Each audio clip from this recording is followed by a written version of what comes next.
Baik, Pak, silakan Pak dimulai, Pak. Baik, terima kasih Pak Iwan. Selamat sore. Assalamualaikum warahmatullahi wabarakatuh. Om Swastiastu, Namo Buddhaya, Salam Kebajikan. Eh, Kami dari kelompok 2 atas arahan dari Pak dosen Iwan, kami diminta atau memilih mempresentasikan bagaimana pendidikan dan pembangunan karakter dalam perspektif sosiologi dan psikologi. Mudah-mudahan suara saya bisa didengar. Ya, Nah, untuk supaya kita ada diskusi yang menarik dan kawan-kawan semua bisa terlibat, saya izin mengabsen teman-teman kelompok 2 sekali lagi, sehingga bisa eh, kehadiran kita bisa secara bergotong royong ya, nanti kita akan bagi. Pak Saharudin, Ya, Pak Sarudin hadir, Pak. hadir, terima kasih Bapak. Pak Oki Oktavianus, Hadir, Pak. terima kasih. Pak Lili Wahyudi, Hadir, Pak. terima kasih. Pak Hendriko Simanjuntak, mungkin belum. Bapak Restu Yuda Putra Brutu. Baik, berarti sudah 4 orang Pak dosen, sehingga kami lanjut saja. Kami akan memberikan pengantar dan beberapa slide, kemudian akan dilanjutkan kawan-kawan saya yang sudah hadir, mulai dari Pak Saharudin, Pak Oki, dan Pak Lili. Nanti selanjutnya bagi kawan-kawan yang menyusul bisa nanti lanjut. Agenda yang akan kami presentasikan sesuai dengan buku yang juga kami terima beberapa hari lalu dari Pak dosen adalah pada intinya ingin melihat bagaimana karakter dilandasi dalam perspektif sosiologi dan psikologis. Kalau di buku ada tambahan 1 tentang filosofis, yaitu pada halaman 11 sampai halaman 19. Nah, karena belum kami terima sebelumnya, sehingga perspektifnya hanya dari sosiologi dan psikologis. Kita akan masuk mulai dari apa itu karakter. Apa bedanya karakter dengan moral? Ini juga menjadi diskusi yang menarik ya nanti. Lalu, mengapa karakter itu penting? Nah, kemudian karakter dalam perspektif sosiologi itu apa? Dan karakter dalam perspektif psikologis itu apa? Lalu, bagaimana cara kita mendeliver atau mendidik karakter dalam perspektif sosial dan psikologis? Apakah masyarakat bisa membentuk karakter seseorang, atau sebaliknya, seseorang dibentuk atau membentuk social values daripada masyarakat. Lalu bagaimana strateginya dalam membangun satu karakter dalam perspektif sosiologi dan psikologis, kemudian bagaimana cara mengembangkan karakter itu, serta kesimpulan, saran, dan rekomendasi dari kami dalam rangka mengembangkan karakter dari 2 perspektif sosiologis dan psikologis. Saya awali dengan apa itu karakter. Pengertian karakter secara umum adalah merujuk pada satu kualitas mental dan moral. Jadi karakter dalam pengertian ini dirujuk pada Thomas Lickona tahun 92, bukunya berjudul Education for Character. Itu beliau mengatakan bahwa karakter itu merujuk pada kualitas mental dan moral yang membedakan seorang individu dengan individu lainnya. Jadi membicarakan karakter tidak bisa dilepaskan dari aspek moralitas.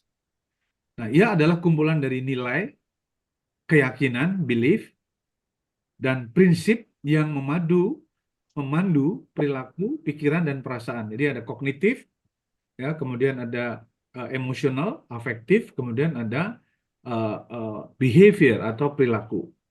Yang dalam konteks berbagai konteks dia akan cenderung memiliki Pak pola. sore, Pak dosen. Izin bagi ini Pak dosen. Oke, karakter bersifat lebih stabil dan mendalam Dulu ya Pak dosen. dibandingkan dengan sikap yang bisa berubah-ubah.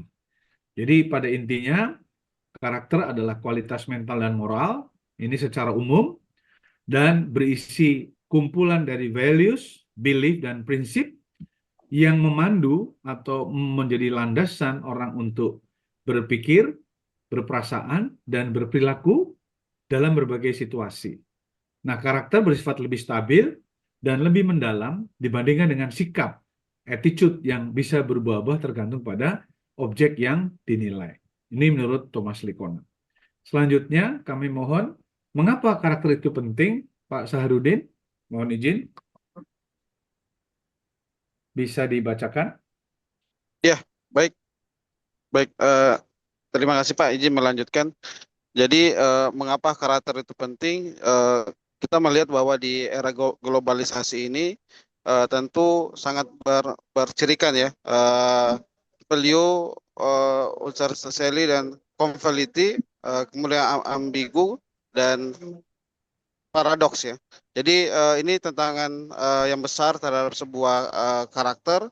Kemudian tentu mempengaruhi juga secara kepribadian dan moralitas bagaimana di lapangan di pendidikan ya, siswa ataupun mahasiswa yang semakin ditantang seperti itu. Kemudian adapun pendidikan secara karakter ini tentu sangat dibutuhkan untuk membentuk sebuah karakter baik individu yang tentu tidak hanya cerdas secara akademis, tapi juga nanti berintegritas dan berkarakter secara individu. Kemudian ini sangat berkaitan juga terkait perkembangan karakter siswa maupun mahasiswa, yang mana ini akan sangat dipengaruhi oleh interaksi kita, bagaimana interaksi kita dengan sesama gitu, dengan manusia, yang menjadi kompleks antara faktor internalnya kita secara psikologis dan tentu ini faktor internalnya kita, bagaimana kita dalam menjalani sehari-hari, kita berkegiatan dan sebagainya. Kemudian faktor eksternalnya secara sosiologis. Sosiologis ini bagaimana kita menghubungkan dengan secara lingkungan kita gitu. Kemudian ini bila ditinjau dari karakter yang baik, tentu ini akan sangat mempengaruhi terhadap kesuksesan sebagai siswa, mahasiswa yang di mana yang akan datang atau di masa yang akan datang. Ini sangat mempengaruhi dari hasil bagaimana karakter itu bisa dibentuk untuk menjadi lebih baik. Nah, karena banyaknya kasus tindak pidana dan perdata yang terjadi di Indonesia, termasuk korupsi, kemudian penipuan atau scamming dan kekerasan, ini tidak dapat dilepaskan dari kualitas karakter yang lemah. Tentu ini menjadi hubungan yang sangat erat. Ketika karakter itu tidak dibentuk menjadi lebih baik, tentu akan bisa berdampak kepada perilaku-perilaku yang menyimpang. Sebagaimana tadi dijelaskan, ada korupsi, penipuan, dan serta kekerasan. Ini tentu menjadi sebuah tantangan bagaimana kita bisa membentuk dan tentu bisa kalau misalnya tidak dibentuk dengan baik, ini bisa kita bisa mungkin menjadi pelakunya gitu. Mungkin seperti itu. Baik, terima kasih Pak Sarudin. Lanjut, Pak Oki, boleh dilanjutkan? Ya, selanjutnya kita bahas untuk pengertian karakter. Pengertian karakter ini ada pengertian perspektif sosiologis. Itu sosiologi memandang karakter sebagai produk dari proses sosialisasi. Karakter individu dibentuk oleh struktur sosial, nilai-nilai budaya, norma, dan institusi di mana individu tersebut hidup. Sosiologi lebih menekankan pada faktor eksternal yang membentuk kepribadian dan perilaku kolektif. Di sini menurut Emile Durkheim, tokoh sosiologi dari Prancis, di sini Durkheim menekankan konsep fakta sosial, yaitu cara bertindak, berpikir, dan merasa yang berada di luar individu dan memiliki kekuatan memaksa karakter individu. Dalam hal ini dibentuk oleh fakta sosial, seperti hukum, adat, dan moral kolektif. Tanpa masyarakat, individu tidak akan memiliki moral atau karakter. Terima kasih Pak Oki. Selanjutnya mungkin dilanjutkan dulu Pak Oki. Baik, selanjutnya di sini lebih lanjut menurut Durkheim, karakter adalah hasil dari pembentukan moralitas dan pendidikan. Karakter adalah apa yang membuat individu menjadi makhluk sosial yang terintegrasi dalam masyarakat, bukan hanya makhluk individual yang soliter. Karakter terbentuk melalui proses sosial yang terus-menerus, di mana individu dibentuk oleh norma-norma eksternal yang memaksa dan juga dari kesadaran akan nilai bersama yang mereka rasakan sebagai sesuatu yang penting. Di sini masyarakat adalah sekolah moral yang utama. Melalui sosialisasi ke dalam bentuk masyarakat, individu mempelajari batasan dan nilai-nilai yang membentuk karakternya. Menurut George Herbert Mead, itu tokoh sosiologi Amerika Serikat, melalui teori interaksionisme simbolik, Mead menjelaskan bagaimana diri self dan karakter berkembang melalui interaksi dengan orang lain. Konsep generalis other sangat penting. Ini adalah sikap umum dari sebuah komunitas yang diinternalisasi oleh individu. Karakter terbentuk ketika kita belajar melihat diri kita dari perspektif masyarakat. Karakter adalah hasil dari proses sosial yang terus-menerus, di mana individu menegosiasikan antara keinginan pribadi dan tuntutan masyarakat. Baik, terima kasih Pak Oki. Jadi secara umum masyarakat itu adalah membentuk karakter dalam perspektif sosiologi. Jadi masyarakatlah yang membentuk karakter individu dan masyarakat adalah sebagai sekolah moral yang utama. Ini perspektif sosiologi. Selanjutnya ada teman lain, Pak Henrico atau siapa saja yang hadir. Baik Pak, bisa saya lanjut dengan saya Lili Wahyudi. Ya, monggo Pak Lili. Baik, kemudian untuk berikutnya menurut Sela Sumarjan tahun 1915 sampai dengan 2003, ini adalah Bapak Sosiologi Indonesia. Menurut Profesor Selo, melihat karakter dalam kerangka perubahan sosial dan budaya, karakter bangsa Indonesia misalnya dibentuk oleh nilai-nilai feodal, agama, dan juga tantangan modernisasi, informasi, dan teknologi. Perubahan karakter terjadi ketika struktur sosial seperti sistem pendidikan, ekonomi, dan politik berubah. Selo Sumarjan juga memberikan analisis sosiologis tentang bagaimana nilai-nilai tradisional dan modern bersinggungan dalam membentuk karakter masyarakat Indonesia. Kemudian pengertian karakter dari perspektif psikologis. Yang pertama, karakter adalah kumpulan dari sifat, nilai, dan kebiasaan yang membentuk pola pikir dan perilaku individu. Contoh, jujur, disiplin, dan bertanggung jawab. Kemudian yang kedua, dalam psikologi, karakter seringkali dipelajari dalam kaitannya dengan kepribadian, personality, moralitas, dan perkembangan individu. Psikologi lebih menitik beratkan pada proses internal, struktur psikis, dan bagaimana karakter dibentuk melalui interaksi antara bawaan nature dan juga lingkungan atau nurture. Terima kasih Pak Lili. Lanjutkan sedikit Pak Lili. Baik Pak, kemudian menurut Thomas Likona, triparti karakter. Likona, seorang pakar pendidikan karakter, mendefinisikan karakter sebagai suatu yang memiliki 3 komponen saling terkait yang dikenal dengan tripartical karakter. Yang pertama, moral knowing, pengetahuan moral, aspek kognitif seperti kesadaran akan nilai moral, penalaran moral, dan empati. Yang kedua, moral feeling, perasaan moral, aspek afektif seperti hati nurani, harga diri, dan rasa cinta pada kebaikan. Yang ketiga adalah moral action, tindakan moral. Aspek perilaku seperti kompetensi untuk melakukan apa yang diyakini benar meskipun sulit. Kontribusinya, Licona menekankan bahwa pendidikan karakter yang efektif harus menyentuh ketiga aspek ini secara simultan. Kemudian yang kedua, menurut Lauren Kohlberg, perkembangan moral. Meski terkenal dengan teori tahapan perkembangan moral, teorinya sangat relevan dengan pembentukan karakter. Karakter dalam pandangan berkembang melalui tahapan kognitif dari yang sederhana, menghindari hukuman, hingga yang kompleks, mengikuti prinsip etika universal. Terdapat 3 tahap. Tahap pertama adalah prakonvensional. Menghindari hukuman, mencari hadiah, contoh perilakunya, siswa tidak mencontek karena takut dihukum dan diadili oleh guru. Yang kedua, secara konvensional, mematuhi aturan untuk diterima secara sosial. Contoh perilakunya, siswa mengerjakan tugas karena itu adalah kewajiban sebagai pelajar dan ingin dianggap baik.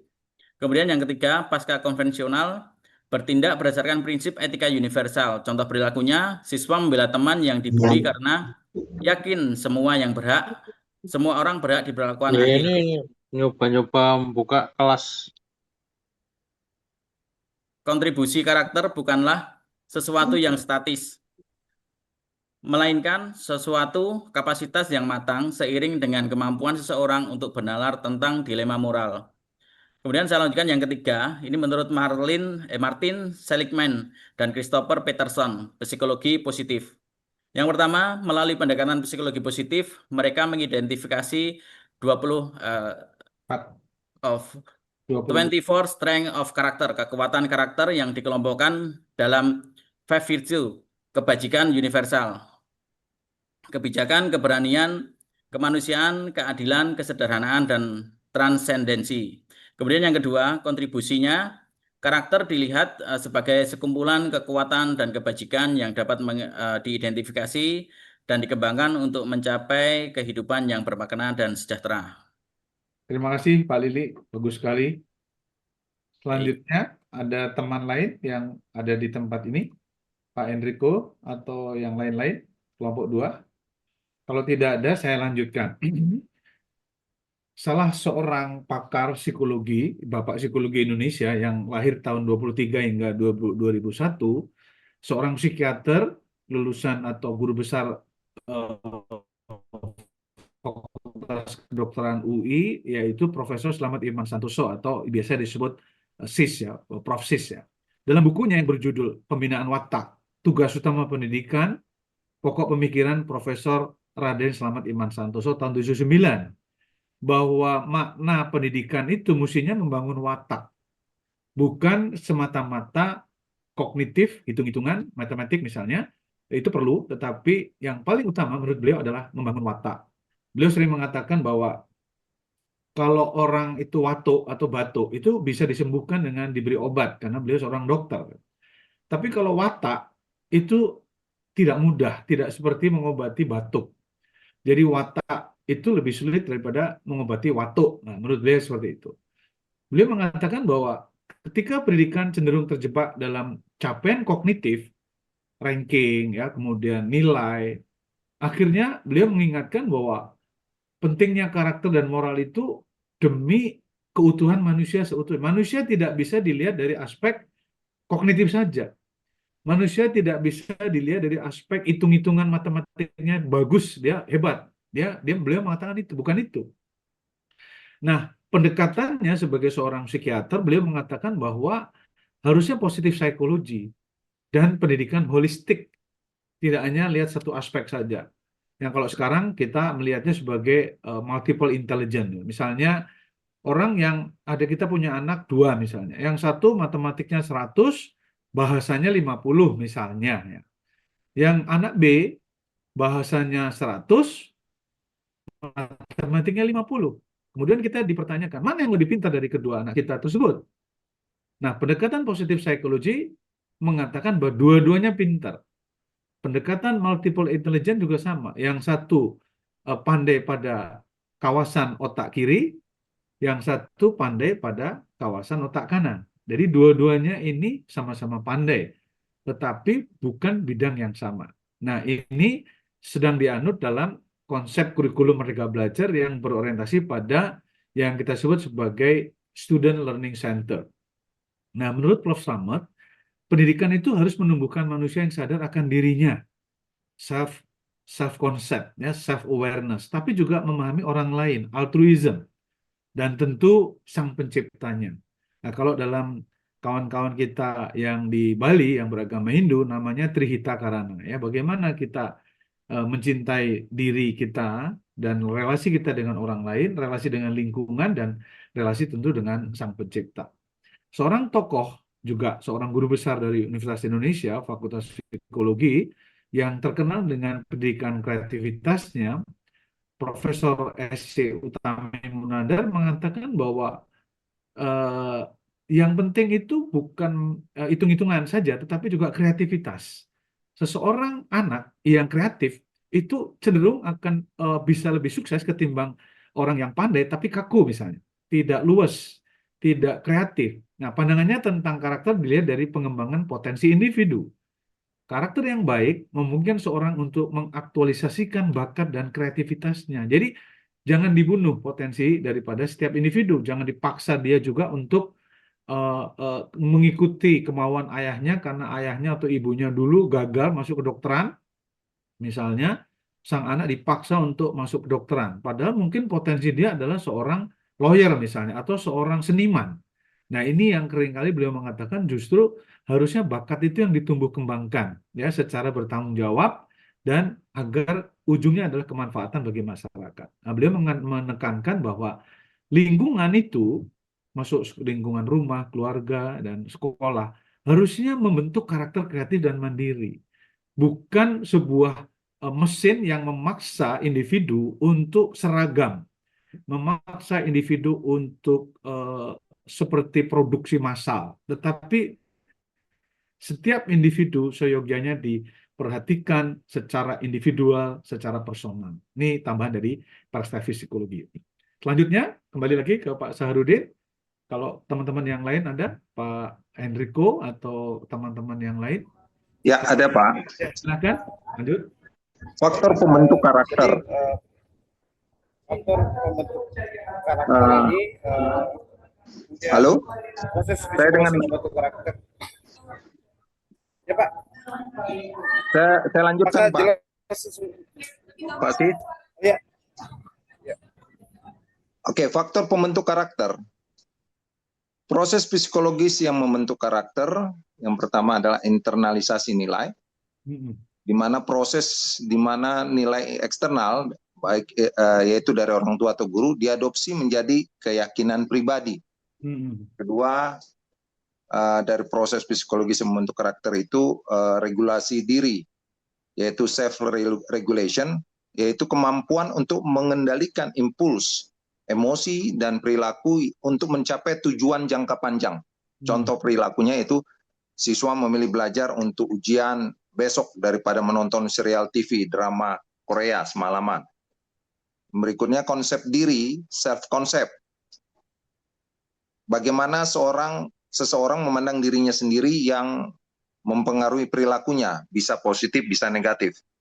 Contoh perilaku, yaitu siswa yang memandang dirinya sebagai orang yang jujur, akan menolak untuk mencontek, bahkan ketika ada kesempatan. Lanjut, Pak Enrico, satu slide lagi. Ya, perspektif sosiologis, yaitu individu dalam masyarakat. Bagaimana masyarakat membentuk karakter? Teori ini melihat individu sebagai produk dari struktur dan nilai sosial di lingkungan sekitarnya. Karakter bukanlah sesuatu yang bawaan, tetapi dibentuk atau konstruk melalui interaksi sosial. Fokusnya adalah pada peran keluarga, sekolah, teman sebaya, media, dan norma masyarakat dalam menanamkan nilai-nilai. Bagus, terima kasih Pak Enrico. Ya, baik, Selanjutnya, Pak. teman-teman yang lain. Ada tadi yang, siapa tadi? Yang di belakangnya Pak Enrico, ada teman? Kalau tidak ada, izin kembali ke Pak Saharudin. Bagaimana peran agen sosialisasi dan selalu menanam nilai karakter itu yang mempengaruhi sehingga karakter individu itu bisa terbentuk? Silakan.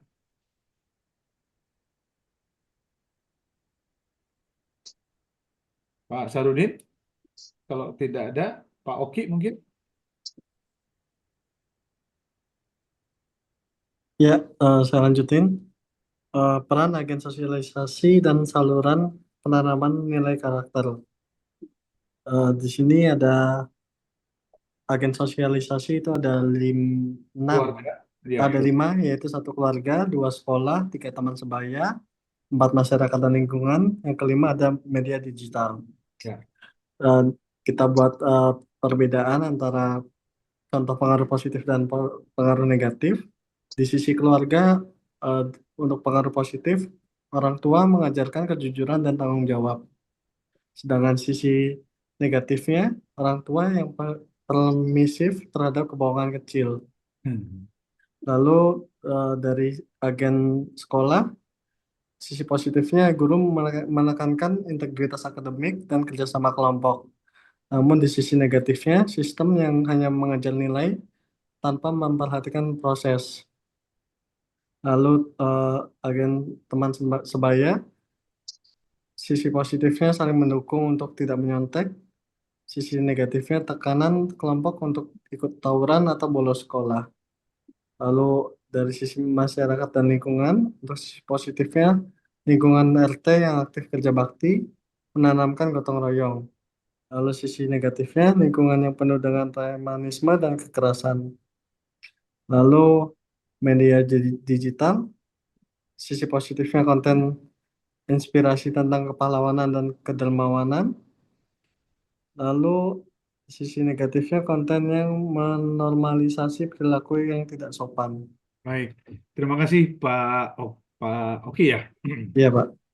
Jadi menegaskan kembali teman-teman bahwa setiap agen sosial itu, yaitu mulai dari keluarga, sekolah, teman sebaya, masyarakat, lingkungan, dan media, itu memiliki pengaruh baik positif maupun negatif. Jadi kalau misalnya kita mengatakan bahwa medsos itu pengaruhnya negatif atau positif, nah dua-duanya ada, tergantung bagaimana kita menggunakannya.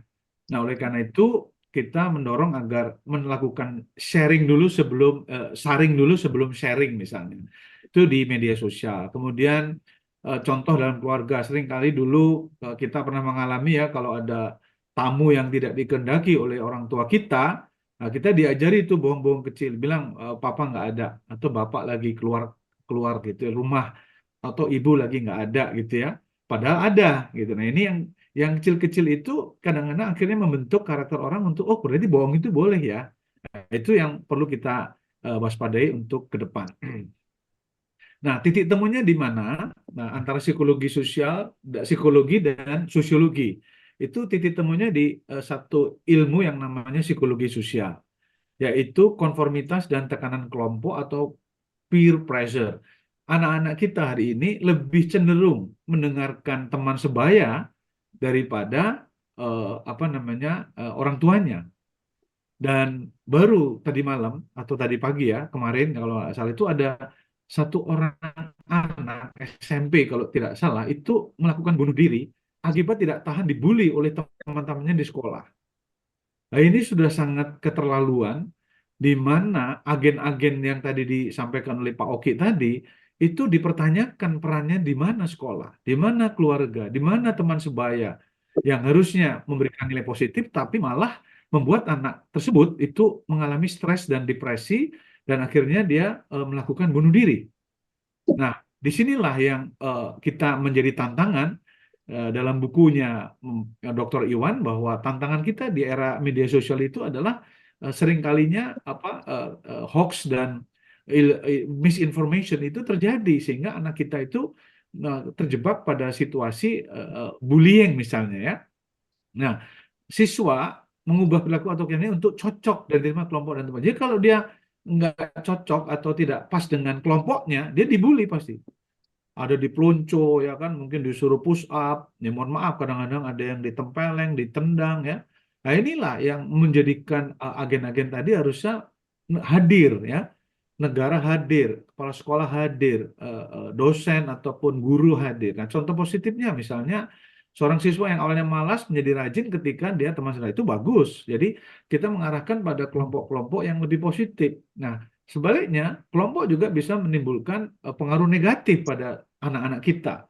yaitu sebenarnya dia nggak pengen merokok, tapi akhirnya dia harus merokok karena ditakuti seolah-olah kalau nggak merokok itu tidak jantan ya, tidak keren ya oleh gengnya. Nah begitu dia tidak konformitas dengan kelompoknya itu yang terjadi bullying. Nah ini yang sekarang ini sedang kita hadapi. Lalu implikasinya untuk pendidikan karakter kita yaitu pendekatan holistik dan kontekstual. Seharusnya pendidikan karakter itu melampaui batas-batas kelas, yaitu karena tidak bisanya dengan ceramah, ya harus cuma dengan menulis di kertas misalnya gitu ya, tetapi harus dikaitkan dengan kehidupan nyata di masyarakat. Karena dibawa keluar dari kelas, melihat kenyataan-kenyataan, misalnya diajarkan disiplin, tetapi keluar dari gerbang sekolah dia menyaksikan anak-anak naik motor tidak pakai helm, teman-temannya naik motor sambil merokok, teman-temannya naik sepeda dengan sambil menyalakan handphonenya. Padahal itu sangat berbahaya di jalan raya misalnya. Lalu memanfaatkan dinamika kelompok, yaitu menciptakan satu ikon atau role model dari kalangan mereka sendiri ya, untuk memanfaatkan kompetensi secara positif. Jadi misalnya kelompok lalu lintas, kelompok pecinta alam ya, yang model atau kelompok-kelompok kreativitas, robotik begitu ya, menciptakan satu role model yang akhirnya diapresiasi karena kepositifannya. Nah, ini yang mungkin jadi tantangan ke depan. Lalu membangun norma sekolah atau budaya sekolah yang kuat. Sekolah harus aktif membangun dan menegakkan norma-norma positif seperti kejujuran, saling menghargai, dan gotong. Artinya kepala sekolah dan sekolah harus hadir, tidak menyerahkan itu pada seniornya misalnya atau pada pada ya guru BK-nya saja, tapi tidak dibangun sebuah iklim yang membentuk karakter yang kuat. Sebagai contoh, ya kita melihat ada sekolah Taruna Nusantara, ya ada sekolah-sekolah yang berasrama, sekolah-sekolah yang pendidikan agamanya kuat ya. Nah, ketika itu betul-betul positif, itu sangat membentuk karakter mereka di kemudian hari. Nah, itu yang sudah kita saksikan hari ini. Selanjutnya, Pak Hendriko lagi berkenan, kalau tidak ada teman yang lain. Baik, saya lanjutkan, Pak. Terima kasih, Pak. Tantangan dan hambatannya A. Nah, jadi teman-teman, apa yang menghambat pengembangan karakter? Yang ada 3. Yang pertama, disorientasi nilai, yaitu ini bisa dikatakan ini sukses instan, pragmatisme. Maksudnya apa? Ini konflik nilai antara nilai di sekolah, kejujuran, dengan nilai yang berlaku di lingkungan rumah atau media. Biasanya itu sama seperti kayak kita kalau lapar. Kalau lapar yang paling cepat ada apa? Ya makan mie instan gitu. Nah, hampir sama seperti itu. Jadi sukses instan itu ya repotnya ada konflik ya, biasanya kejujuran. Itu biasanya menghambat pengembangan karakter. Itu yang pertama. Yang kedua, lingkungan yang tidak mendukung. Misalnya ya keluarga yang broken home, lingkungan masyarakat yang keras dan premanisme yang menyebabkan itu karakternya bisa terhambat. Nah, yang ketiga yang menghambat pengembangan karakter berikutnya adalah dampak media digital, yaitu banjir informasi dan paparan konten yang tidak terkontrol. Itu dapat mengikis nilai-nilai karakter yang diajarkan di sekolah. Nah, strategi pengembangan karakter yaitu kolaborasi segitiga emas. Maksudnya apa? Itu harus ada sinergitas membangun kemitraan yang kuat antara sekolah, keluarga, dan masyarakat. Tadi yang sampaikan Pak Sis itu sekolah, yaitu di sini disebutkan sinergitasnya di sekolah program parenting untuk orang tua, proyek belajar berbasis masyarakat atau community based project. Yang kedua di keluarganya, yaitu menjadi model dan konsisten menerapkan nilai di rumah. Jadi harus ada memang pertemuan antara keluarga, ayah, ibu, atau orang tua dengan anak-anaknya. Itu membuat kemitraan yang sangat kuat ya.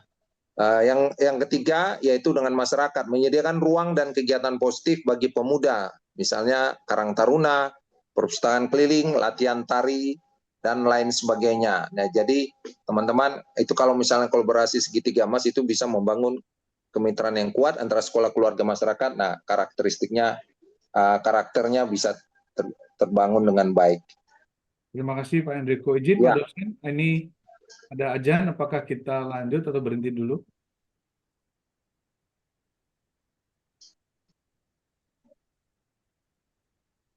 Diberesin aja dulu presentasinya, nanti baru kita break azan. Siap. Masih ada berapa slide lagi? Masih ada sekitar 5 mungkin, Bapak. Ya udah, agak dicepetin aja ya, Pak. Baik, siap.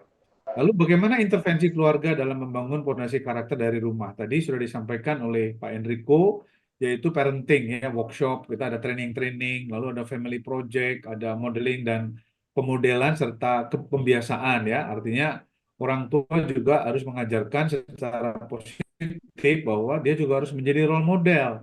Tidak hanya sekedar omon-omon atau menyuruh dia berbuat tetapi tidak diberi contoh. Misalnya apa? Bergotong royong, ikut siskamling ya seperti yang sampaikan Pak dosen minggu lalu, dan konsisten dalam ucapan, misalnya minta tolong, terima kasih, maaf, ataupun yang jujur dalam arti tidak bohong ketika ada orang yang mencari tapi kita nggak ingin menemui, sampaikan saja apa adanya dengan komunikasi asertif. Lalu ada project based learning, ada peer consulting, lalu ada reinforcement positif, contohnya sistem point, reward and punishment, itu kita berikan untuk membangun karakter yang kita inginkan. Nah, dalam konteks itu, maka Pak Lili, ada Pak Lili? Pak. Silakan dilanjutkan, Pak. Baik, Pak, kami lanjutkan. Yang berikutnya adalah intervensi di lingkungan sekolah, membangun norma sekolah yang kuat. Yang pertama, restoratif justice atau keadilan restoratif. Masalahnya, hukuman tradisional skorsing sering tidak menyelesaikan akar permasalahan. Intervensi, mediasi antara pelaku dan korban untuk memperbaiki hubungan. Contohnya, siswa yang mengejek temannya diminta untuk memahami perasaan korban dan membuat permintaan maaf yang tulus, bukan hanya dihukum. Explicit teaching of soft skill. Intervensinya langsung mengajarkan keterampilan seperti growth mindset, positif psikologi, regulasi emosi, kecerdasan emosional, dan adversity, dan komunikatif, asertif melalui mata pelajaran khusus atau seminar. Terakhir, Peran Pak, media dan literasi digital. Silakan, baik. Pak. Peran media dan literasi digital. Mengubah ancaman menjadi peluang. Intervensinya pelatihan literasi digital dan etika berjejaring. Bisa melalui kegiatan, workshop untuk siswa dan orang tua tentang cara mengkritisi konten, mengenali cyberbullying, bullying, dan jejak digital. Contoh perilakunya, siswa mampu menyaring hoax, tidak ikut-ikutan menyebarkan ujaran kebencian, dan menggunakan media sosial untuk kampanye sosial, bukan hanya pamer. Berikutnya, manfaatan media sebagai alat edukasi. Kegiatannya membuat klub film, podcast, video YouTube yang mendiskusikan nilai-nilai karakter dalam film dokumenter.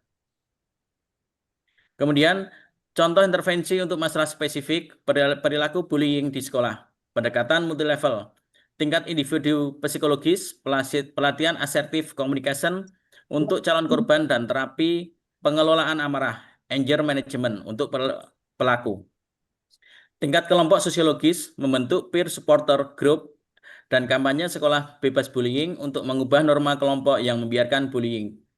Tingkat sekolah bisa mengambil kebijakan, menerapkan kebijakan restoratif justice, dan sistem pelaporan bullying yang aman dan terpercaya.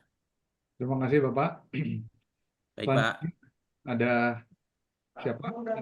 Iya, baik. Izin melanjutkan, Pak.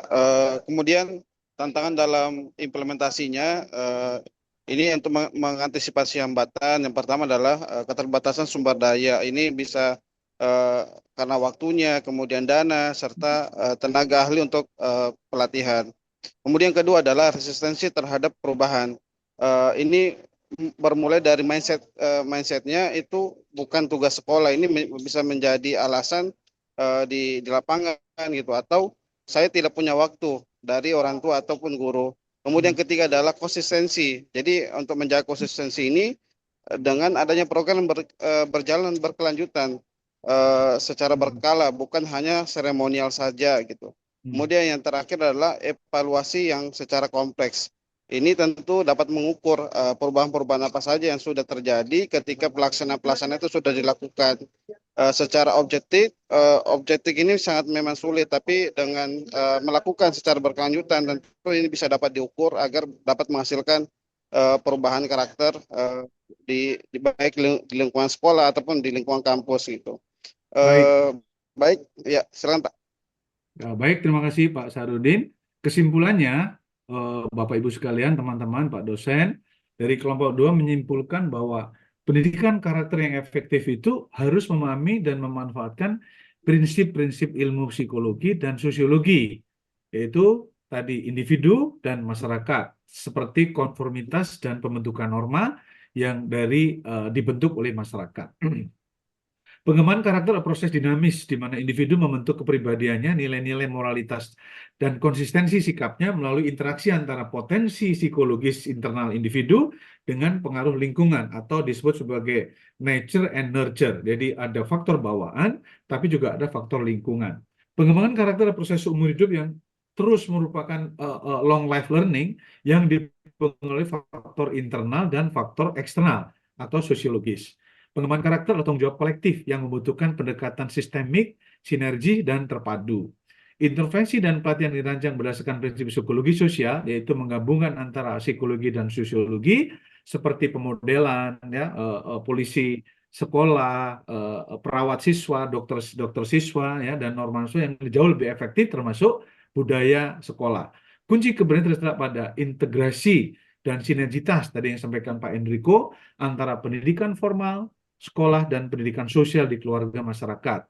Menciptakan ekosistem yang konsisten dan mendukung pertumbuhan karakter positif adalah pekerjaan yang tiada hentinya dari waktu ke waktu yang merupakan kerjasama yang baik antara orang tua, guru, dan tentu masyarakat. Langkah-langkahnya dari yang mulai kecil-kecil, komitmen, dan memanfaatkan teknologi, mulai WhatsApp, grup itu kepada yang positif, lalu cari mitra seperti NGO, lalu perguruan tinggi seperti Imputan Tular, dan lembaga pelatihan lainnya untuk membantu mendidik dan mengembangkan karakter siswa. Terakhir, menurut Roosevelt mengatakan bahwa character in the long run is the decisive factor in the life and on individual and nations life. Jadi karakter itu membentuk satu faktor penentu dalam kehidupan individu, tapi juga sebuah bangsa. Itu yang disampaikan oleh Theodore Roosevelt. Demikian yang bisa kami sampaikan. Mohon maaf atas lebih kurangnya. Terima kasih. Wassalamualaikum warahmatullahi wabarakatuh. Saya kembalikan ke Pak Dosen Iwan. Ada petunjuk arahan, Pak? Apakah kita break atau langsung atau mohon petunjuk? Terima kasih, Pak. Baik, terima kasih kelompok 2 ya.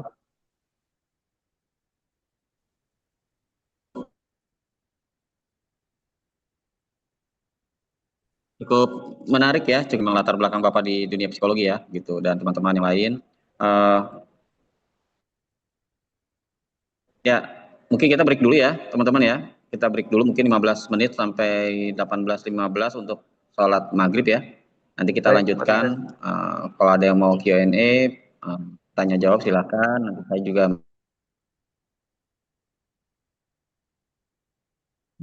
akan menjelaskan materi dasar sampai 18.15. Nanti kita gabung lagi. Oke, yang mau sholat silakan. Baik, Pak Dosen.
Bapak kelompok 2 sambil menunggu, boleh nggak saya bertanya perihal yang presentasi tadi? Boleh, Sherry. Boleh ya Pak, sambil menunggu daripada kita bengong, nggak dapat giliran juga nanti. Iya, Ini Pak, yang mau saya tanyakan, terkadang kita melihat penggunaan sosmed tuh bagi individu yang bagian tidak dapat mengontrol literasi dan emosi ya dalam berkomentar, biasanya kan sehingga banyak juga terjadi beberapa kasus, kayak kasus misalnya pelanggaran UU ITE ya Pak ya, yang kayak contohnya artis-artis sampai samperin gitu bagi yang komentarnya nggak jelas. Nah, yang menjadi pertanyaan saya tuh bagaimana penerapan strategi dalam penggunaan teknologi yang berlebihan terhadap kesehatan mental dan emosi seseorang agar dapat memitigasi dampak negatif dari hal-hal tersebut yang tentunya akan mempengaruhi kesehatan mental apabila seseorang tidak dapat mencerna dengan baik gitu loh. Itu aja sih Pak pertanyaan saya. Baik. Terima kasih Bu Shirley, luar biasa ini pertanyaannya. Sebenarnya sudah kami jelaskan di beberapa slide yang sudah kami tayangkan bahwasannya hari ini kita mendapatkan tantangan khususnya di bukunya Pak dosen kita ya, Pak Iwan ya. Kalau kita lihat, kemudian kita baru terima semua kan, itu di bab 3 ya, tentang memahami era digital, realitas dampak dan implikasinya bagi generasi muda. Itu realitas era digital, dampak positif dan risiko, implikasi bagi generasi muda, dan seterusnya itu di halaman 21 sampai 29.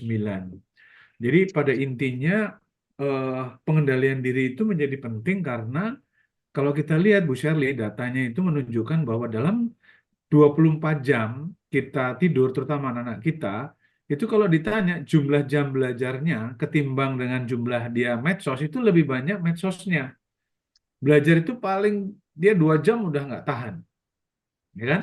Nah, sementara kalau dia main TikTok, lihat YouTube, itu bisa sampai 4 jam, sampai 6 jam gitu ya. Nah, ini peran orang tua menjadi penting untuk membatasi bahwa kamu boleh pegang handphone hanya mulai dari setelah kamu belajar. Jadi pakai sistem reward and punishment misalnya. Jadi rewardnya adalah kalau kamu belajar dari jam 7 sampai jam 9 malam, kalau kamu disiplin, baru boleh buka handphone itu cuma mulai dari jam 9 sampai jam 10. Selebihnya handphone dimatikan karena itu selain radiasi, selain informasi, itu juga radiasi. Jadi saya punya teman psikiater dan neurolog bahwa gelombang dalam handphone itu kalau terus-terusan dekat, biasanya dekat kuping ya, atau kita charge nggak jauh dari kepala kita, itu bisa mempengaruhi proses memori kita dan juga neuron-neuron yang ada di otak kita. Oleh karena itu disarankan untuk kalau tidur itu kita jangan men-charge HP di dekat kepala kita. Karena itu ada radiasi yang bisa mempengaruhi sel-sel kanker dan sebagainya di sekitar kepala kita. Nah, itu menjadi penting untuk kita edukasi pada orang tua. Nah, kepada anak-anak kita sarankan bahwa jangan mudah untuk melakukan sharing atas informasi yang diperoleh. Saya mau cerita sedikit nih Bu Shirley dan teman-teman, Pak dosen mohon izin ini kita duluan ngobrol-ngobrolnya. Jadi anak saya itu waktu itu mau mencalonkan diri sebagai ketua OSIS di sebuah SMP di swasta. Nah, karena dia juga orangnya baik, kepemimpinannya bagus, kemudian temannya banyak, rendah hati gitu ya. Saya lihatnya seperti itu. Itu bisa gagal, Bu Shirley nggak bisa jadi ketua OSIS gara-gara dia mendapatkan WA dari temannya soal gambar-gambar tidak senonoh, kemudian dia share ke temannya. Kemudian temannya share lagi, ketahuan lah sampai guru, kepala sekolah. Lalu ditelusur, kamu dapat dari mana? Oh, dari si A. Dapat dari mana? Dari si B. Dapat dari mana? Ternyata salah satunya dari anak saya yang ikut men-share. Ya, dan akibatnya pencalonan dia sebagai ketua OSIS itu dicoret atau gagal. Gara-gara dia tidak bisa menahan. Dia sedih tentunya, dia sangat terpukul, tapi saya bilang, nah itu adalah pelajaran kamu terbesar dalam hidup kamu nanti, kamu tidak akan lupa. Jadi kamu nggak usah khawatir karena SMA kamu masih ada, kamu perguruan tinggi masih ada kesempatan. Tapi ini sudah menjadi fakta bahwa salah satu syaratnya tidak boleh melakukan sharing pada teman-temannya untuk informasi yang. Jadi peran guru dan tindakan kepala sekolah tadi saya kira tepat Bu Shirley untuk supaya anak-anak itu jera tidak melakukan itu. Dan sampai hari ini kebetulan dia sudah lulus dari UI, dia di SMA menjadi OSIS apa ya gitulah ya, di perguruan tinggi dia jadi senat, memimpin. Dari situlah dia belajar tentang aspek-aspek sosial yang dengan teknologi itu dia nggak boleh sembarangan men-sharing. Nah, jadi kendalinya adalah satu adalah orang tua tentunya, Kemudian sekolah tidak boleh abai karena banyak sekolah yang menghindari. Oh, sudah jelas ada bully, dia bilang nggak ada, ya kan? Gitu. Kemudian ada biasanya itu handphone itu kan diambil ya kalau selama sekolah. Nah, ini ada sekolah-sekolah yang membiarkan untuk handphonenya itu dipakai pada saat mulai masuk sampai dia pulang. Jadi hal semacam itu yang saya kira perlu dilakukan semacam kebijakan dan ada reward and punishment. Jadi yang melakukan kebaikan kita kasih reward, yang kurang baik atau tidak sesuai perilaku yang kita harapkan itu kita punishment. Misalnya kalau kamu membuli, maka kamu tidak boleh pegang handphone selama Saya kira satu ditampilin di sini Ces tuh, sana tuh. gitu, Bu Bu Bu Shirley dari saya. Tapi intinya adalah gadget itu mesti dikontrol dan tidak mudah untuk men-sharing, itu menjadi kendali dari orang tua dan sekolah. Itu dari saya. Mungkin dari teman-teman saya ada Pak Enrico, ada Pak Oki, ada Pak siapa tadi, Saharudin, Ya, Pak. kemudian Ya, silakan mungkin menambahkan, monggo Pak. ya, Pak. Terima kasih terkait tadi pertanyaannya dari Bu Shirley. Bu Shirley ya. Jadi pertama memang terkait penerapan di media sosial ini, tentu kita harus menerapkan ya, kesadaran diri atau awareness terhadap diri sendiri. Jadi yang pertama adalah kita harus mengenali reaksi emosional secara individu gitu. Jadi ketika kita melakukan posting atau scroll di media sosial, ini yang harus kita lihat konten apa yang kita lihat, apakah konten-konten ini bisa memicu emosi negatif kita, kemudian apakah ada sinyal untuk melakukan perubahan seperti itu. Kemudian tentu kita harus memahami tujuan kita gitu. Pada saat kita melakukan bermedia sosial, tanyakan pada diri sendiri, mengapa saya membuka aplikasi ini, misalnya di TikTok, untuk apa saya membuka, atau mungkin di Instagram, untuk apa saya membuka, apakah ini untuk bersosialisasi, mencari informasi, atau hanya untuk kebiasaan saja, atau untuk hiburan diri. Tentu ini bisa menghindari tujuan untuk penggunaan tanpa batas atau mindless scrolling seperti itu. Kemudian tentu kita melakukan batasan yang sehat. Batasan yang sehat ini kita bisa membatasi pengguna waktunya. Yang pertama adalah tentukan batas harian untuk kita memakai aplikasi di media sosial dengan menggunakan di ponsel itu ada fitur bawaan seperti screen time atau digital well-being atau aplikasi pihak ketiga yang mungkin bisa mengatur hal-hal tersebut. Jadi kemudian kita harus terapkan zona-zona yang bebas medsos ya, seperti itu. Jadi kita menetapkan waktunya, kemudian tempatnya itu untuk bermedia sosial. Misalnya dalam satu hari, saya 1 jam sebelum tidur saya tidak boleh main HP gitu, atau misalnya selama makan nggak boleh main HP gitu, atau selama mungkin berinteraksi dengan teman-teman gitu di kantor atau di manapun, kita tidak menerapkan atau menggunakan HP, mungkin seperti itu, agar bisa melakukan batasan-batasan diri untuk terhadap media sosial. Nah, kemudian kita harus mengontrol konten yang kita konsumsi. Jadi kurasinya biasanya feed yang ada di media sosial ini, kita jangan ragu untuk kita bisa unfollow misalnya, atau kita blokir seperti itu akun-akun yang membuat kita merasa buruk tentang konten sendiri itu. Karena kadang-kadang hal ini bisa mempengaruhi diri kita untuk membuat sesuatu hal yang negatif, karena dari konten-konten itu kan tidak terfilter, sehingga semua bisa mengakses gitu.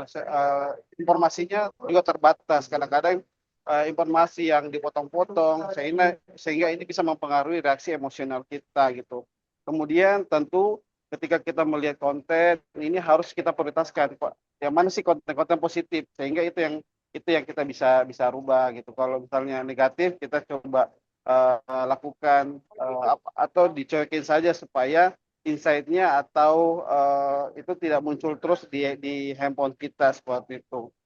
Kemudian ini keterlibatan diri atau self regulation atau dalam interaksinya, ini kita bisa lakukan seperti itu. memberikan batasan terhadap diri sendiri. Seperti itu mungkin Pak Ketua untuk Siap, luar tambahannya. biasa Terima Pak kasih. Sarudin, luar biasa. Jadi intinya ada di kendali diri Bu Shirley, apalagi kita yang dewasa ya. Selain itu tadi reaksi emosi, saya kadang-kadang kalau mendapatkan sesuatu yang mendorong emosi itu mikir gitu ya, ini mau saya terusin apa enggak gitu. Karena begitu kita emosi, jawaban kita waktu ngetik itu juga sambil gemeter tuh. Ya kan sambil kita mau marah atau mau jengkel, apalagi soal politik atau soal apalah yang kadang-kadang membuat tadi reaksi emosi kita menjadi negatif ya, marah, jengkel, lalu pengen bales gitu ya atau itu. Nah, kalau begitu saya langsung tenang atau saya WA grupnya saya arsip atau arsip ya, betul ya. Udah saya ilangin apa nanti kalau udah menumpuk baru saya delete semua. Gitu. Ini untuk yang tadi itu. Kemudian dalam beberapa kasus ada undang-undang ITE. Kadang-kadang kalau kita men-share untuk sesuatu yang tadi ya, contoh anak saya aja itu menjadikan dia dapat punishment dari sekolah bahwa dia dicoret dari pencalonannya sebagai ketua OSIS gara-gara itu. Dan itu membuat dia pelajaran, dia terpukul memang, dia jengkel, tapi saya bilang, nah itu pelajaran kamu yang luar biasa, yang kamu tidak akan pernah lupa sepanjang hidup kamu, karena kamu masih SMP waktu itu ya, kelas 2 apa gitu. Nah, jadi itu menjadi pelajaran. Nah, kalau tetap dilakukan, kita ada undang-undang ya tentang undang-undang ITE itu penyebaran penghinaan, pencemaran nama baik atau mengganggu apalah gitu ya, ada undang-undangnya itu bisa kena juga. Nah, jadi itu kontrolnya selain dari diri kita juga apalagi kita fakultas hukum, tentu kita harus memahami tentang implikasi hukum apabila kita menyebarkan informasi yang tidak benar atau menyakiti orang lain. Nah, bagi saya WA group yang tidak konstruktif, Mbak Shirley, yang membuat saya itu jadi jengkel atau merasa jadi emosi itu langsung kalau nggak banyak orang yang kenal saya langsung left aja itu, saya tinggal aja itu ya. Saya ya untuk meregulasi diri saya seperti Pak Sarudin tadi sampaikan, saya nggak mau terlibat dalam emosi yang saya nggak produktif. Apalagi kita lagi kuliah ini kan, dari mulai Senin sampai Sabtu ya kan, terus bikin paper, bikin tugas itu, begitu ada WA group yang begitu itu, nah sehingga saya kalau sudah di rumah itu jam screen ini udah cenderungnya setelah kuliah udah saya matikan, kecuali kita nonton WA group kita ya yang di situ. Ada, mudah-mudahan menjawab Bu Shirley, mudah-mudahan panjang lebar ini. Mohon maaf. Ya, terima kasih Pak. Cuman terkadang ya kendalanya kita tuh kalau misalnya mendapat share berita yang nggak benar dari WA group atau apa sekali kita buka itu sosmed itu bisa membaca algoritma. Jadi untuk seterusnya itu terkadang suka masuk juga ya Pak ya. Kendalanya Iya, kadang di betul. situ. Tapi pertanyaannya udah cukup memberikan jawaban atas pertanyaan Iya. saya sih Pak. Terima Iya. kasih. Kalau saya langsung di archive aja itu Bu, udah saya tinggal nanti dibuka seminggu sekali, kalau itu langsung delete gitu. Ini pribadi ya saya, mungkin teman-teman ada cara lain. Silakan Pak Teguh, ada pertanyaan yang recent, nanti tolong Pak Enrico, mungkin Pak Koki bisa membantu menjawab. Setelah itu Bu Helena. Silakan Pak Teguh. Siap. Oke, terima kasih kelompok 2 Pak Alferius. Siap. Saya ingin bertanya dan curhat ini sebenarnya pengalaman. Karena sangat menarik, selain tantangan media sosial dan digitalisasi ini, tantangan saya sebagai orang tua yang lahir di tahun 70-an dan mungkin ada juga yang dilahir di tahun 80-an adalah beda karakteristik dalam didikan, Pak. Dulu kita misalkan sama orang tua kita itu baru dilirik aja atau baru melotot aja, kita langsung diem tuh, Pak. Nah sekarang, anak-anak sekarang itu tantangan kita adalah kita keras, baik ini di rumah maupun di tempat kerja ya Pak ya, dengan kondisi tim kita di tempat kerja mungkin masih banyak yang muda-muda gitu, itu agak berbeda Pak.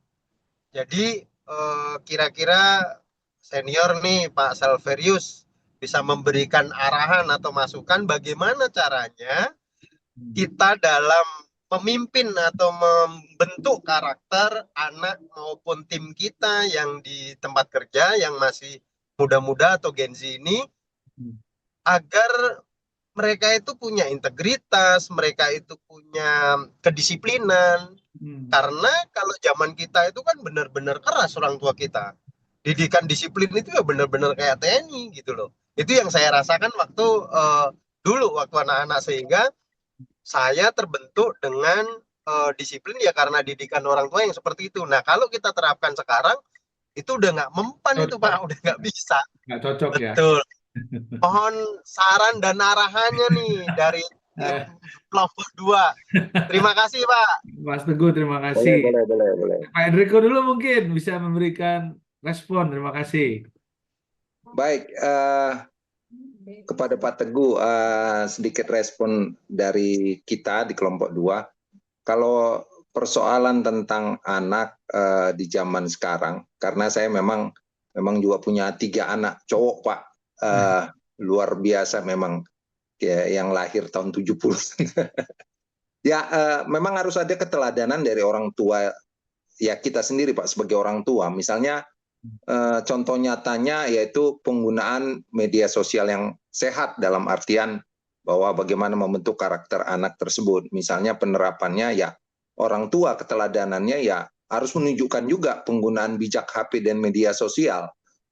Ya kadang-kadang kan ada nih orang tua juga kan bermain sosmed itu apapun dimasukkan di dalam statusnya, dia lagi sedih dimasukkan, dia ini ya. Terutama ya bukan berdasarkan gender, tetapi kebanyakan ya gender yang perempuan kalau ada perasaannya yang ini dia masukkan di dalam sosmed. Nah, hal yang tersebut kadang-kadang dilihat anaknya. Jadi penting bagi kita untuk menunjukkan bagaimana penggunaan bijak HP dan media sosial tersebut. Berikutnya ya mungkin kita harus menghindari terlalu sering bermain HP di depan anak. Misalnya kalau kita suruh anak kita belajar gitu kan, tetapi kita menunggu anak kita tapi kita bermain HP sambil dia belajar. Nah, kalau kayak dulu kita tidak ada HP, orang tua kita kadang-kadang melihat belajar dia di samping kita, dia baca buku.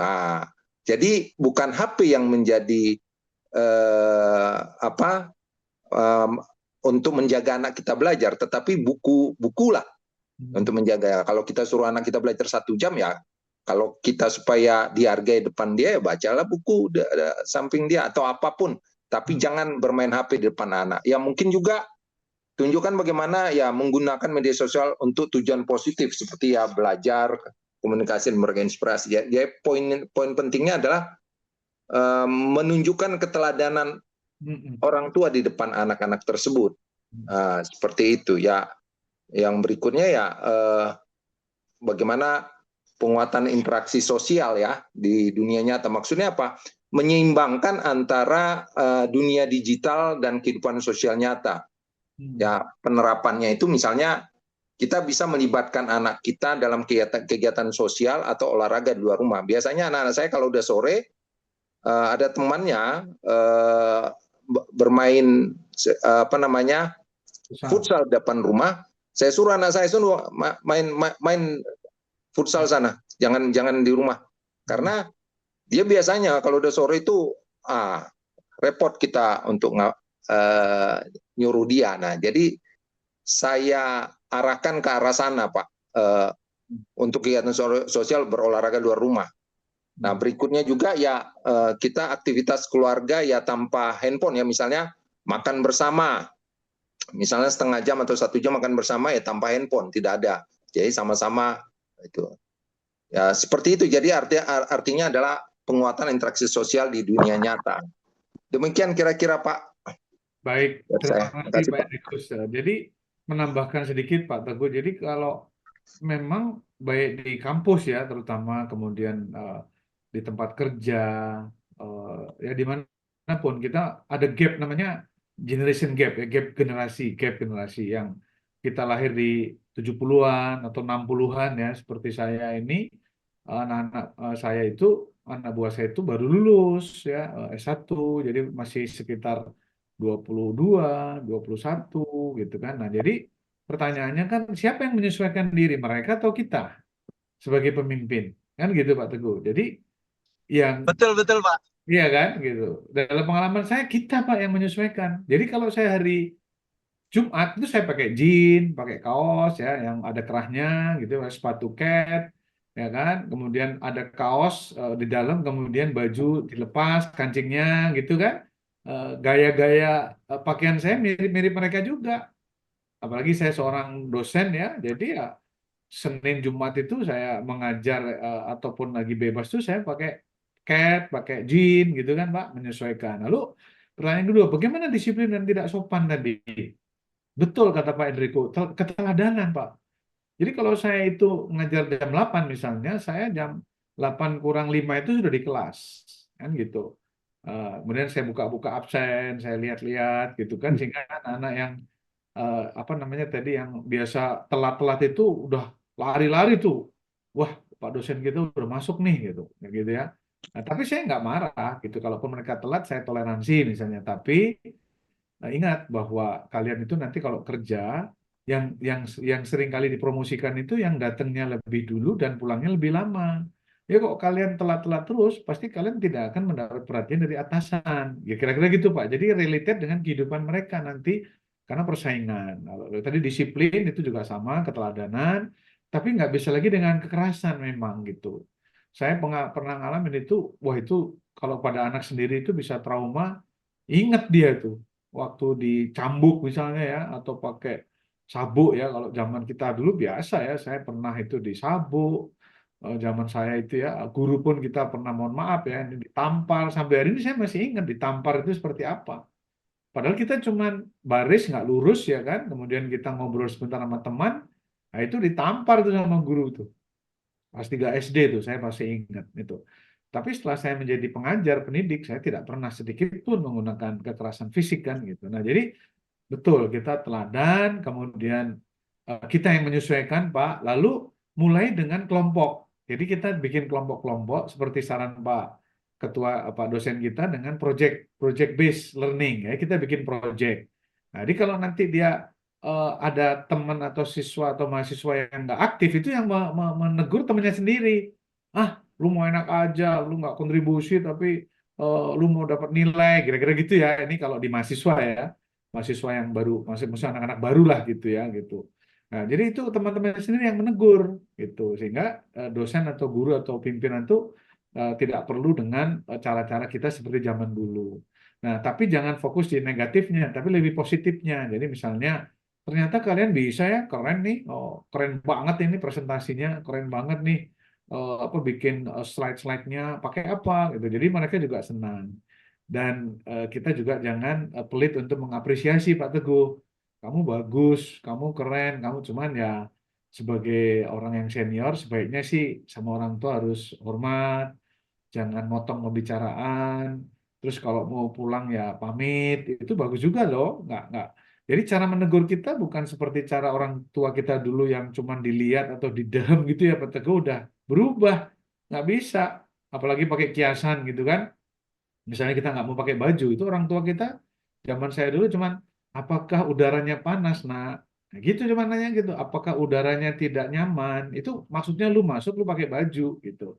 Tapi kalau kita nggak ngerti juga, masuk, ambil baju, ngerti nggak? Ah, berarti kan ada tahapan-tahapan yang beda dengan zaman anak sekarang. Kira-kira seperti itu. Tapi intinya adalah tadi keteladanan, lalu reward and punishment dalam versi mereka, mempermanfaatkan peer group, dan kalau saya satu lagi itu kasih sayang. Jadi baik sebagai atasan, sebagai dosen, sebagai guru, ketika menegur itu menegur dengan kasih sayang, bukan kebencian, apalagi dengan apa ya kekerasan untuk melakukan melukai itu saya kira. Dan hari ini kita sudah menyaksikan di Grobogan, Jawa Tengah, satu orang bullying SMP meninggal bunuh diri, di Sumatera Barat 2 orang, di Sukabumi 1 orang ya per bulan ini saja itu akibat bullying. Gitu sehingga kekerasan-kekerasan itu harus segera kita hentikan dengan kehadiran orang tua, kehadiran guru, sistem kebijakan, lalu dan seterusnya. Saya kira itu tambahan saya, mudah-mudahan berkenan ya Pak Teguh ya. Oke, lanjut. Terima kasih teman-teman pencerahannya. Ya betul yang saya sudah rasakan itu adalah keteladanan, reward and punishment itu, Pak. Hmm. Cuman terkadang saya masih punya kendala, yaitu untuk memotivasi atau spirit fight-nya teman-teman Iya. kita yang lebih muda, terus anak-anak kita itu berbeda banget dengan dulu. Terima Betul. kasih Iya. atas arahan dan pencerahannya kelompok Terima 2. kasih sama-sama. Bu Helena, mohon Oke. izin, silakan. Bu Helena, ada Iya, selamat malam teman-teman kelompok 2. Terima kasih Pak Silverius, mantep banget dari tadi aku udah dengerin. Jadi yang saya mau tanyain, menurut Bapak nih, Bapak kan pasti kan seorang dosen di salah satu universitas. Saya tahu Pak, dan saya udah cari tahu mengenai Bapak sebenarnya.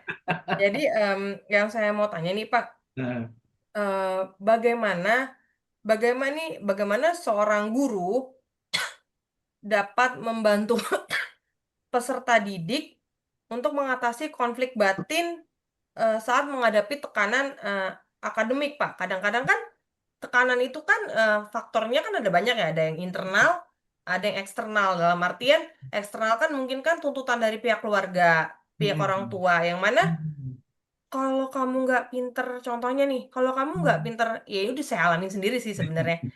Kalau yang perempuan itu, nak, mesti berdaya. Perempuan itu mesti berdaya, dan kalau bisa anak IPA, kamu anak IPA. Ya, pada saat itu nilai saya untuk IPA itu ngepas. Dan saya posisinya tidak mau memaksakan diri saya untuk bergelut dengan sesuatu hal yang suka juga nggak dibilang nggak suka juga saya paksa untuk suka. Iya dong. Akhirnya saya memutuskan di IPS waktu itu. Ya, memutuskan untuk IPS. Dan pada saat itu orang tua saya bilang, pada saat itu waktu saya menjalani semester ngambil rapot, saya kebetulan masih ranking 3 tuh.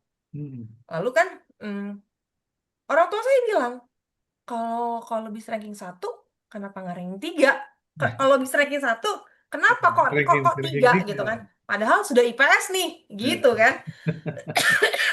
Saya sebenarnya, ya Tuhan, Traumatik jadi. ranking 3 aja buat saya itu, saya itu cuman kalah 0, berapa karena yang ranking 1 lebih paham matematika lah, udah pasti lah ya.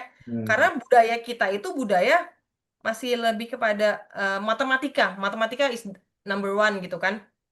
Meskipun pada saat saya lulus SMA, saya dapat tawaran PMDK, orang tua saya bilang, PMDK di Bandung nggak usah jauh-jauh deh, anak perempuan nggak usah jauh-jauh gitu kan. Intinya begitu. Jadi buat saya, ini saya sekaligus menceritakan pengalaman saya, Pak. Jadi buat saya itu tuh, saya ngerasa tertekan pada saat itu. Saya ngerasa faktor niat baiknya orang tua saya pasti ada. Dalam artian, kamu harus jadi orang yang persisten dan resilient.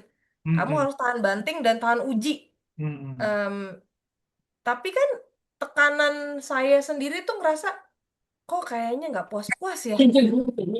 Gitu sih, Pak. Jadi, you know what, kayak semacam, kayaknya saya hidup itu untuk menyenangkan orang tua saya. Sampai sekarang pun saya menyenangkan orang tua saya. Dengan saya berkuliah ABCD, mereka malah ngerasa, yaudah, kuliah aja terus, nggak apa-apa kok. Kalau untuk akademik, memang orang tua saya itu ngerasa perempuan itu mesti berdaya supaya nggak diinjek-injek sama laki-laki. Karena menurut Iya, ibu padahal saya, kita nggak suka menginjak-injak loh, kita sukanya menyayangi. enggak, ini kan saya cerita, Pak. Iya, iya. Iya kan, saya cerita. Jadi menurut orang tua saya itu wanita dijajah, lagu yang wanita dijajah pria yang dulu itu sampai sekarang masih terjadi. Itu aja sih, Pak. Terima kasih. Iya. Jadi kan tadi kata kuncinya seperti Pak Enrico, ya teman-teman saya, Pak Oki, dan semuanya tadi, itu kan parenting ya. Pola asuh itu mempengaruhi karakter orang atau individu. Sehingga Bu Helen seperti ini itu pasti tidak mungkin lepas dari pola asuh orang tua. Itu yang aspek sosiologis yang menurut Pak dosen kita itu tadi ya. Padahal aspek psikologisnya gue sebenarnya suka banget juga kagak. Dibilang nggak suka juga gue paksain suka gitu kan. Jadi itulah gejolak yang muncul dalam diri Anda.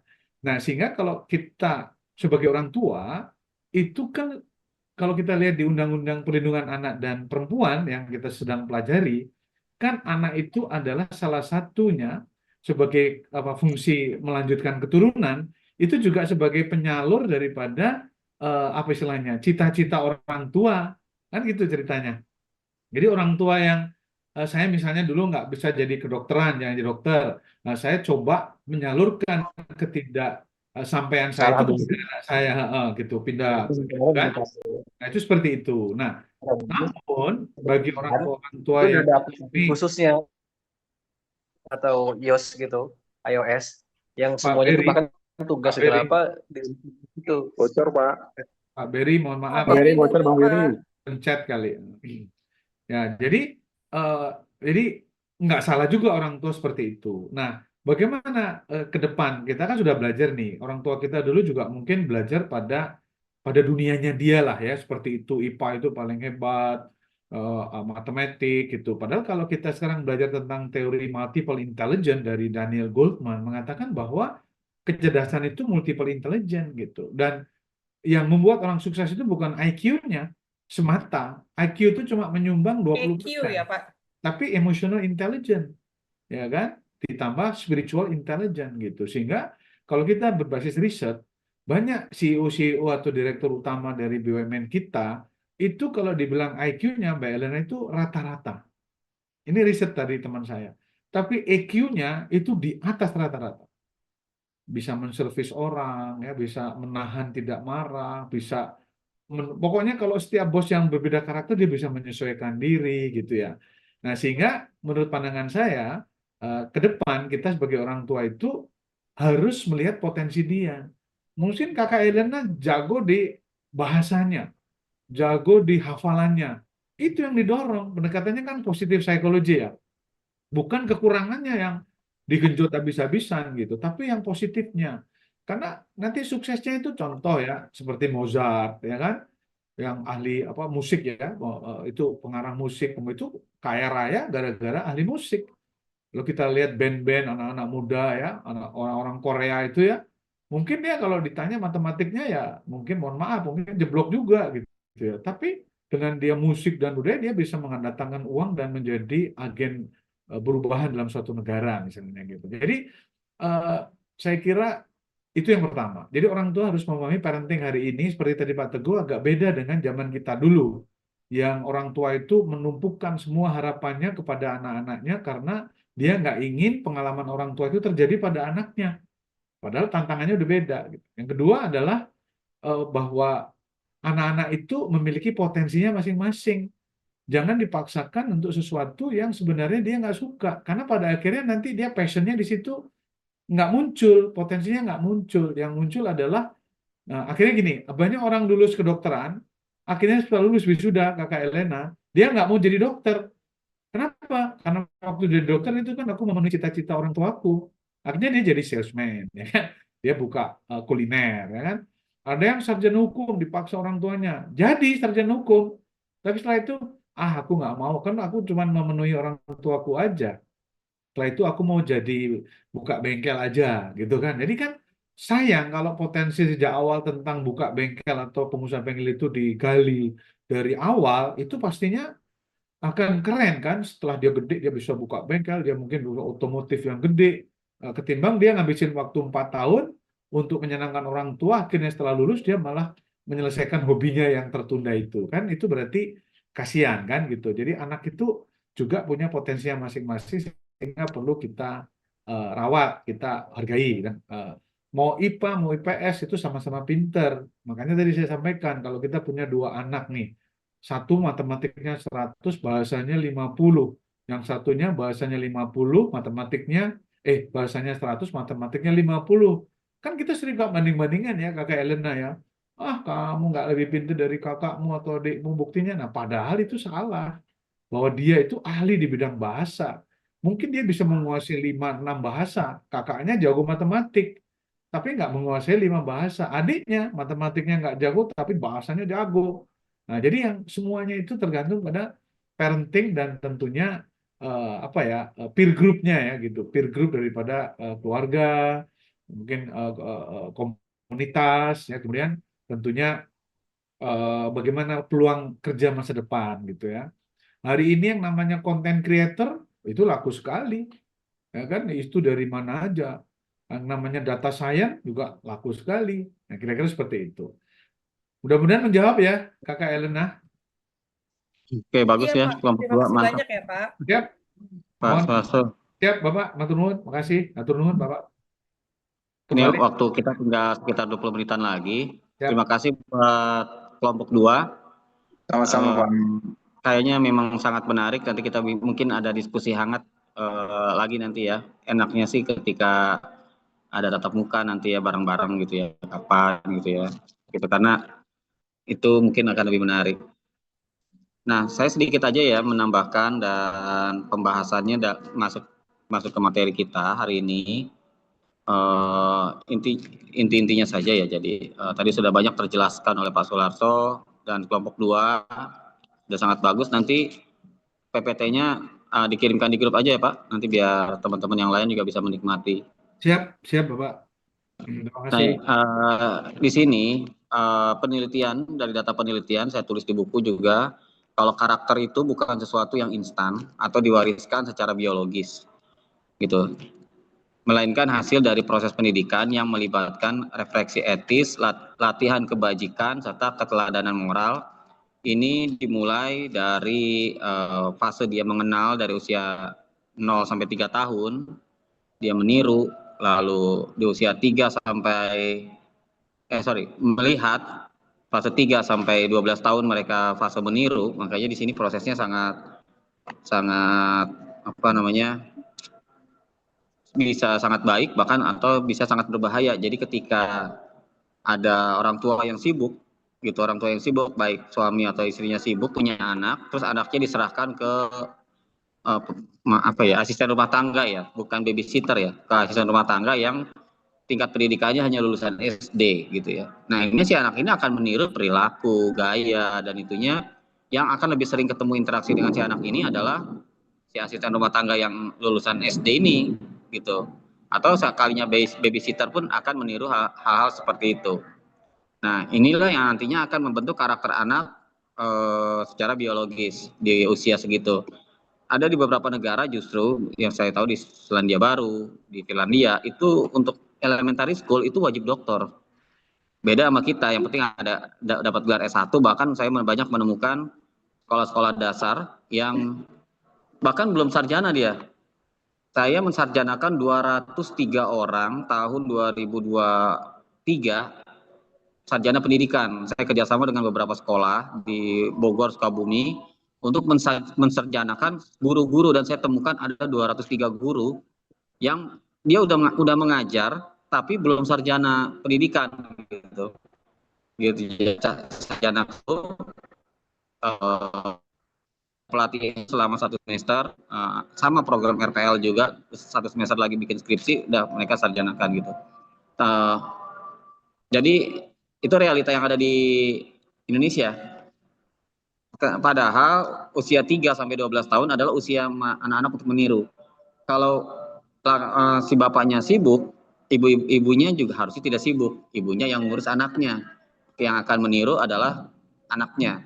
Yang meniru anaknya adalah tiruan anaknya adalah ibunya. Tapi kalau tiruan anaknya itu pembantunya atau asisten rumah tangga atau babysitter, ya nanti hasilnya akan seperti itu.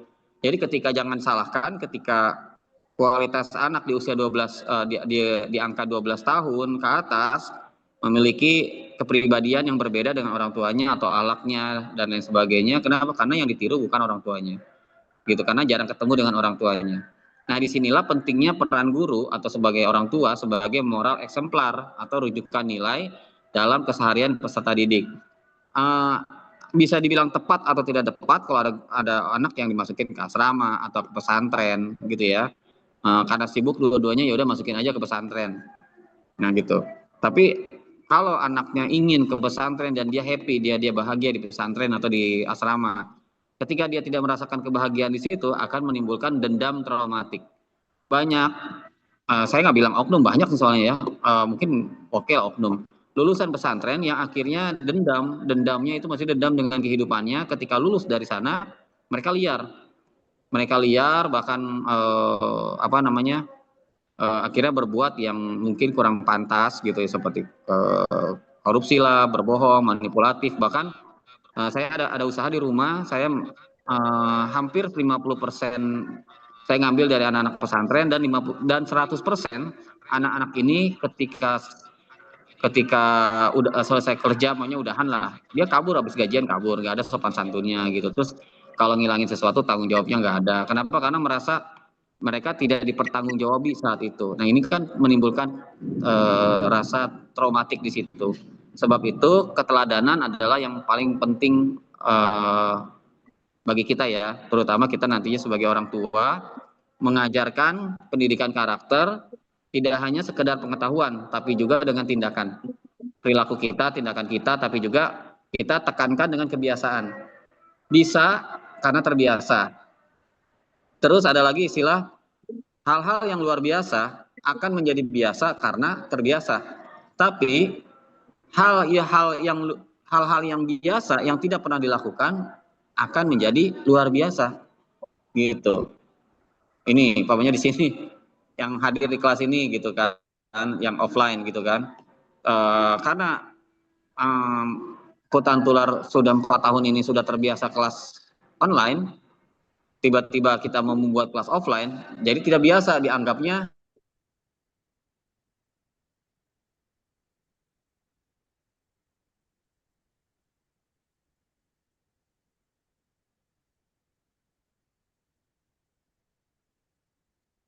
Sinyalnya hilang, Pak dosen.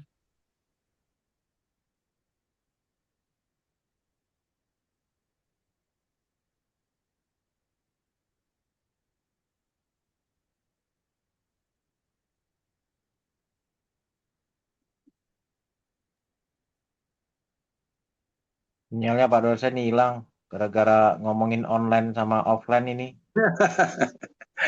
Putus kayaknya. Langsung putus ya ngomongin Langsung offline dan putus, ya, online. dia langsung. Takut sama teman-teman diprotes lagi nih masalah online sama offline nih. Ada sabotase kayaknya nih.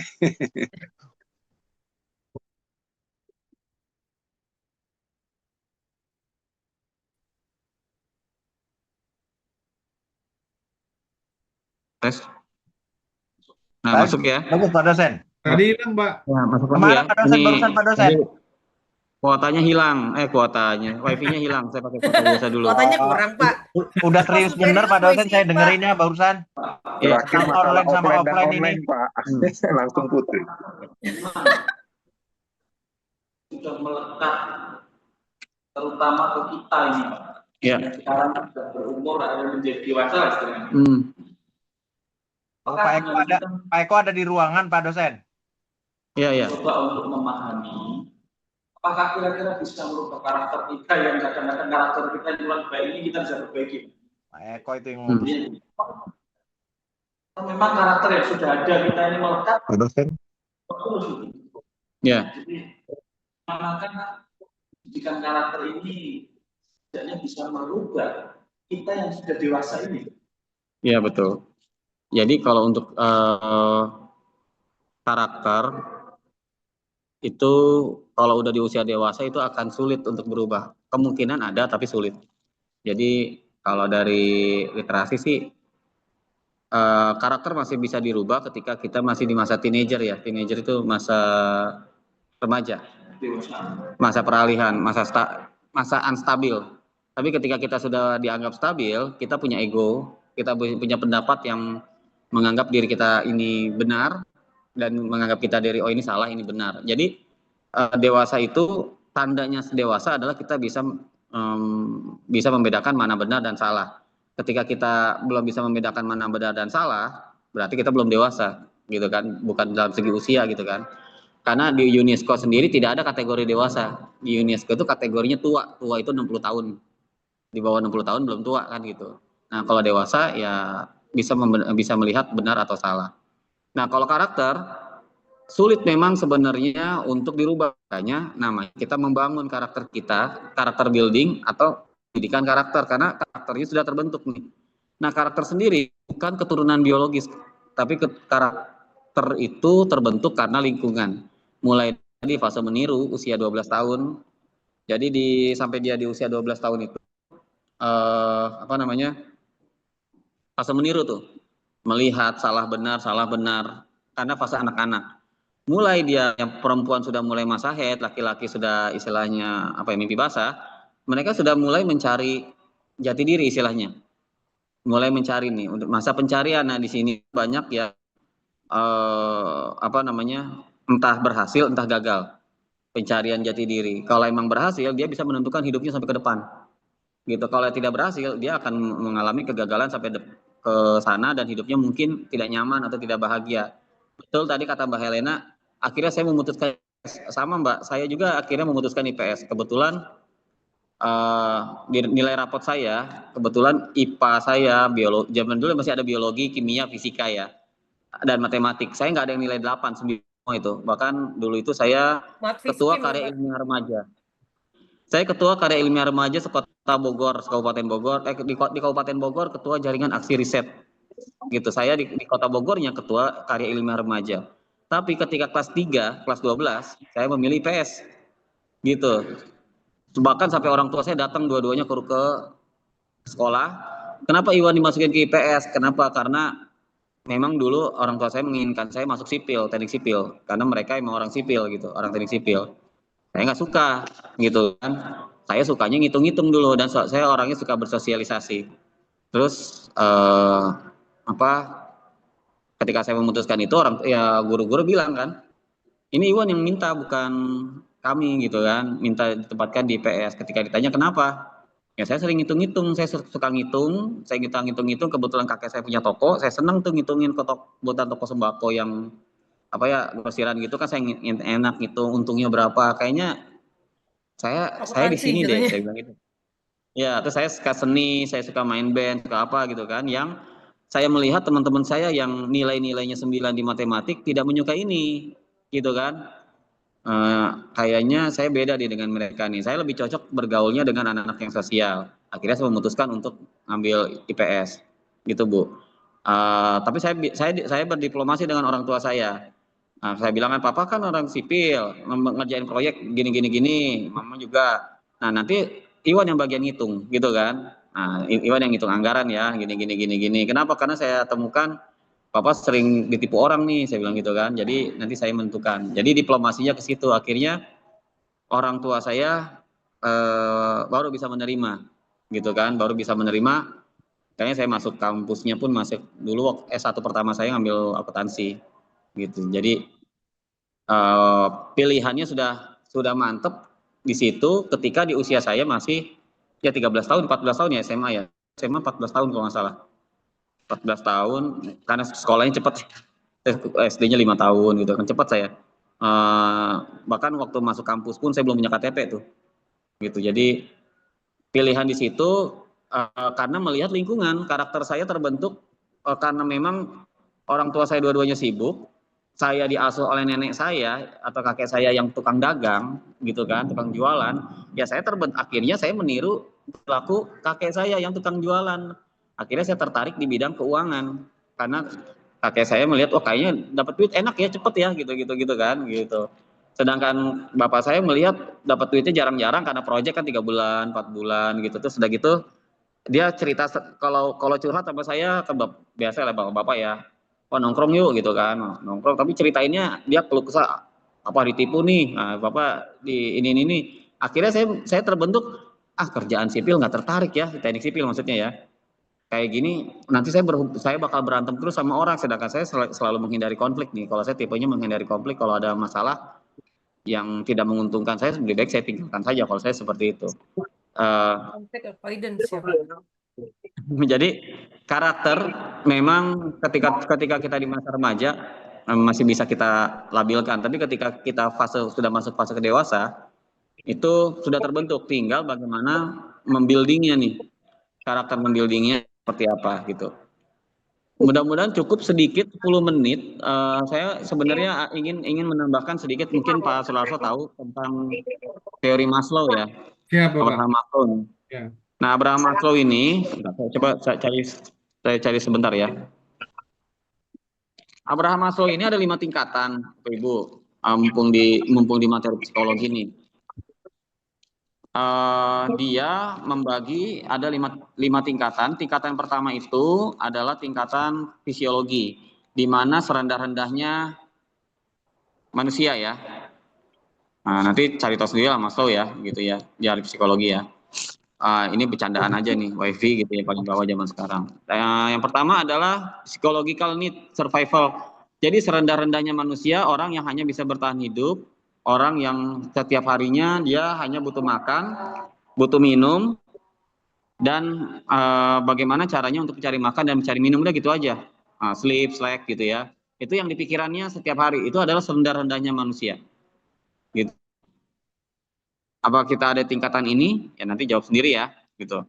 Lalu yang kedua, ketika dia bisa naik level ke safety dan security, orang membutuhkan rasa aman.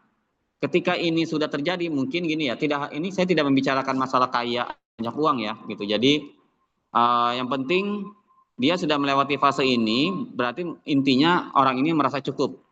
Kalau dia gaji 3 juta dia merasa cukup, ya dia bisa naik ke level rasa aman, gitu. Nah, rasa aman berarti dia sudah memiliki keamanan, dia tidak mikirin lagi bagaimana saya makan, bagaimana saya minum, bagaimana saya tidur. Kenapa? Karena biar tidur saya nyenyak, saya punya rumah. Gitu ya. Rumahnya tidak dikejar-kejar oleh cicilan, gitu ya. Saya punya mobil saya lunas. Motor saya lunas, tidak dikejar-kejar cicilan. Bagaimana caranya? Salah satunya adalah saya memiliki gaji tetap. Makanya banyak orang yang berlomba-lomba ingin menjadi PNS. Kenapa? Karena itu keamanan biar setiap bulannya bisa mendapatkan kepastian gaji atau gaji tetap, gitu ya. Nah, di sini pun kalau seandainya ada yang belum menikah nih, ada yang udah menikah, ada yang belum menikah ya? Apa udah menikah semua nih? Belum, Pak. Hah? Oh, Pak Eko belum katanya. Oh, belum, sudah. Pak, belum, Pak. Belum, Pak. Pak Eko belum 2 kali Pak. Nah, jadi harusnya ketika teman-teman ini sudah keinginan untuk menikah atau yang sudah menikah, pastikan dulu aman dengan hidupnya gitu.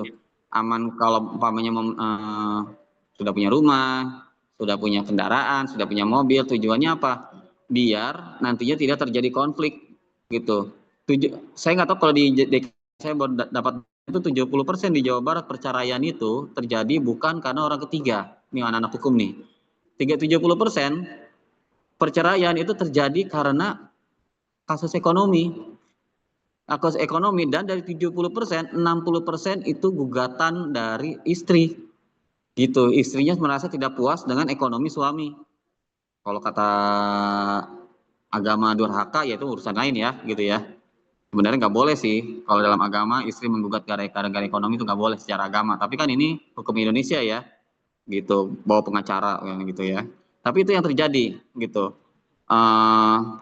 Istri menggugat suaminya kenapa? Karena tidak kepuasan tentang ekonominya. Makanya pastikan dulu kalau ingin hidup nyaman dan berumah tangga yang nyaman ya harusnya sudah save dulu.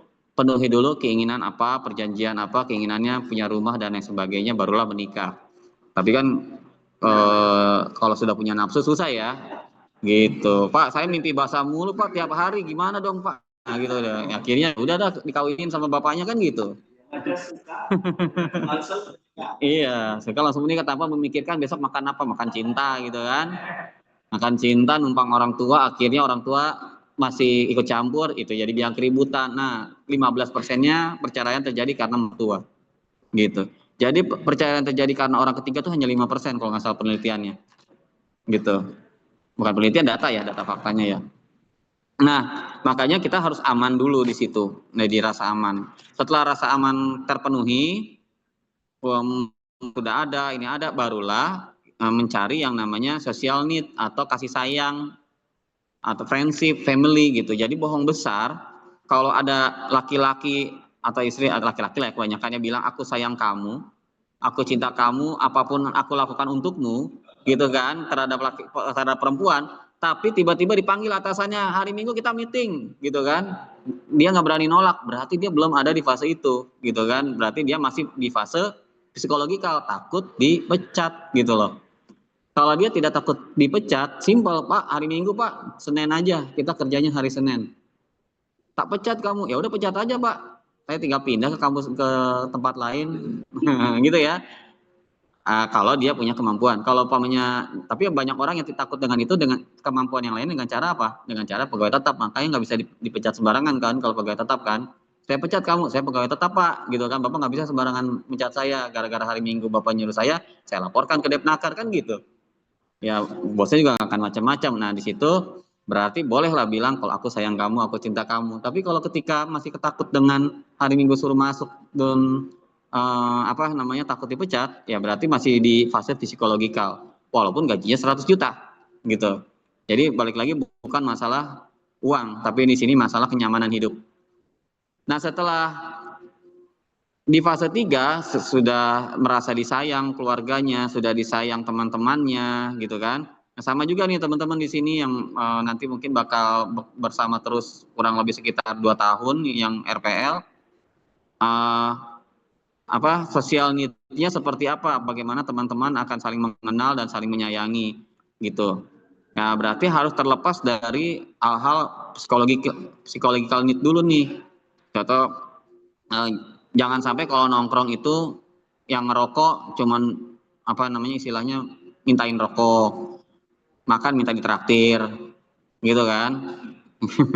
Gitu kan. Ngopi, yang lain pada ngopi kamu enggak, gitu kan. Nah, itu harus dipersiapkan gitu ya.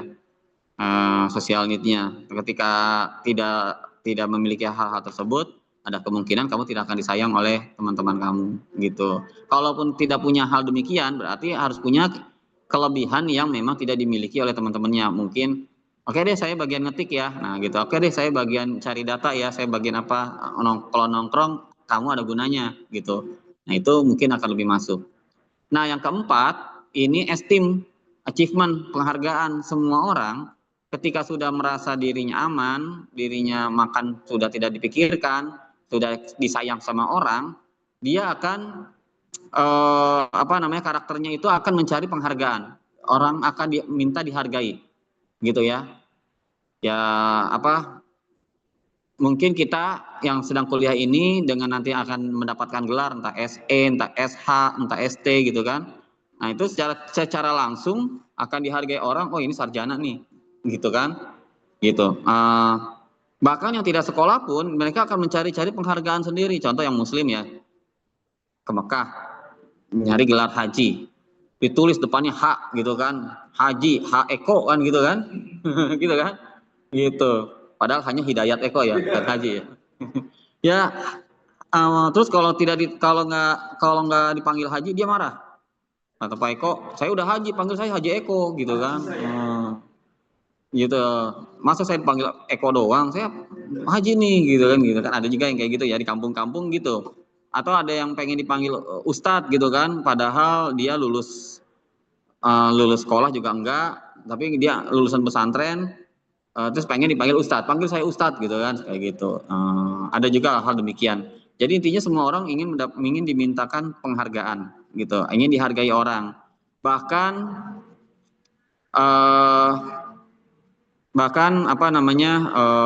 ketika fase tidak punya apapun, gitu kan, fase tidak punya apapun, orang ingin dihargai dirinya atau harga diri, gitu ya. Tapi intinya kalau memang sudah disayang orang, otomatis kemungkinan dia akan dihargain orang sih, gitu kan. Tergantung kita mau mencari penghargaannya dari segi yang mana, apa penghargaan diri atau kenyamanan atau yang lainnya. Dan yang terakhir adalah self actualization atau aktualisasi diri, ya. Ini tingkatan tertinggi manusia, gitu ya. Jadi ketika kita sudah merasa kita kreatif, kita bukan sebuah masalah dan kita bisa memecahkan masalah, dan kita bisa hidup sesuai dengan apa yang kita inginkan. Kita hidup sesuai dengan apa yang inginkan, kita hidup sesuai dengan kenyamanan kita. Umpamanya kayak tadi tuh, saya ingin menjadi pemain band, ya jadi pemain band. Saya ingin menjadi polisi, saya jadi polisi. Saya ingin menjadi guru, ya saya jadi guru gitu kan. Sesuai dengan keinginan kita, bukan keinginan orang tua atau lagi keinginan keadaan gitu. Banyak nih jadi pegawai bank, sebenarnya saya pengen jadi arsitek Pak, tapi nggak laku-laku Pak arsitek saya Pak gitu kan, kearsitekan sayanya. Ada lowongan jadi pegawai bank, ya udah saya jadi pegawai bank aja. Bertahun-tahun jadi pegawai bank, dia tidak nyaman hidupnya. Buat saya sih buat apa ya kayak gitu, kan buat bertahan hidup Pak, biar istri saya hidupnya enak, biar anak saya hidupnya enak, nggak apa-apa deh saya sengsara. Nah itu berarti orang ini tidak bisa beraktualisasi diri, tidak nyaman dengan hidupnya gitu kan. Kalau saya sih menyarankan teman-teman di sini ya hidup carilah kenyamanan gitu. Kalau merasa tidak nyaman dan tertekan, buat apa hidup di dunia cuma sekali gitu kan. Hidup di dunia cuma sekali, carilah kenyamanan, termasuk pekerjaan. Jangan sampai pekerjaan itu yang yang kita kejar, tapi yang kita kejar adalah hidup kita sendiri, kita mau jadi apa gitu. Nah ini adalah basic human need dari Abraham Maslow. Mungkin nanti bisa teman-teman googling lagi di internet ya gitu. Kayak gitu ya Bapak Ibu, udah 19.30 mungkin diskusinya sangat ramai hari ini. Saya pun tadi mau berbicara, kelompok dua panjang nih, ya udah saya dengerin aja dulu. Gitu, mungkin nanti kita sambung lagi di pekan depan ya, kita diskusi lagi. Oh ya, sesuai perjanjian kalau yang pertemuan pertama dan pertemuan kedua sudah absen, boleh tidak masuk. Tapi kalau ada yang belum masuk, itu wajib masuk ya, teman-teman ya, biar absennya terabsensi. Kayak tadi pun saya lihat salah satu teman si Agusta ya, Pak, saya masuk di pertemuan kedua, pertemuan pertamanya nggak masuk ya berarti silakan mau masuk boleh, enggak juga nggak apa-apa, gitu ya. Tapi kalau mau masuk silakan, kita diskusi, kita ngobrol bareng-bareng di sini ya. Oke, paling gitu ya. Terima kasih teman-teman. Yang mau lanjut di kelas lain silakan, saya pun lanjut di sosiologi nih. Terima kasih Pak dosen. Terima kasih Pak dosen. Terima kasih. Terima kasih Pak dosen. Terima kasih Pak dosen. Semuanya. Terima kasih Pak dosen.